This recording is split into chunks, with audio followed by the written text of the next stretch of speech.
مين؟ ايه ده؟ في ايه؟ تعالى مالك؟ في ايه معاك؟ معي هذه العطور صديقي. ايه يا عم اللي انت بتعمله ده يا عم؟ لدي صديقي مجموعة من التركيبات الفتاكة. فتاكة؟ هذه التركيبة ستجعلك تشبه آسر ياسين. ايوه انا فعلا ماما كانت بتقول لي دايما ان انا شبه ياسر ياسين. ستجعلك تشبهه. أنت الآن تشبه محمد عبد العاطي. ابو عاطي؟ وهذه التركيبة ستجعلك تجذب النساء. انت بتتكلم بجد ولا بتكذب؟ وهذه ستجعلك أنحف. ده الانحف المصري ده ولا ايه؟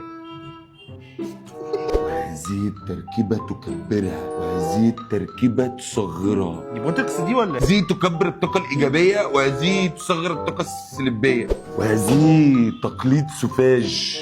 مفيش حاجه عندك ما بين المنيا واسيوط؟ هذه من عند إبراهيم القرشي. دي من عند ابراهيم القرشي؟ دي من عند حماده بخل على اول الشارع.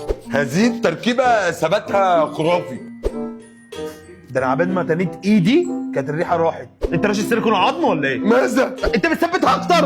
هذه التركيبات تشبه الأصلية تماما. اشتري مني أرجوك صديقي. بص يا عم، انا اعرفك انا مش هشتري منك. انا واقع على بيج اسمها اورجيني. برمزة اورجيني بجيب منها الحاجات الاوريجينال أصلي. نعم يخبروك بهذا. ده بقى ابراهيم القرشي، تمام؟ مش حماده بخل اللي انت كنت جايب منه. ما هذا يا إلهي؟ اتفرج بقى على الاصلي اصلي برضه من ابراهيم القرشي. خد بقى رشه من الاصل، مش المايه اللي رشتني بيها، مع العلم رش المايه عداوه. ما هذه الرائحة؟ ما هذا؟ يا عم خلاص بقول لك اوريجينال. ده القلب الابيض بس هو مصفر شويه.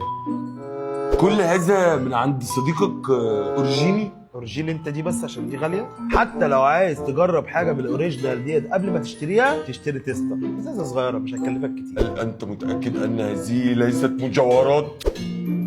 هل هذه سحرية؟ السحر سأخذها هذه.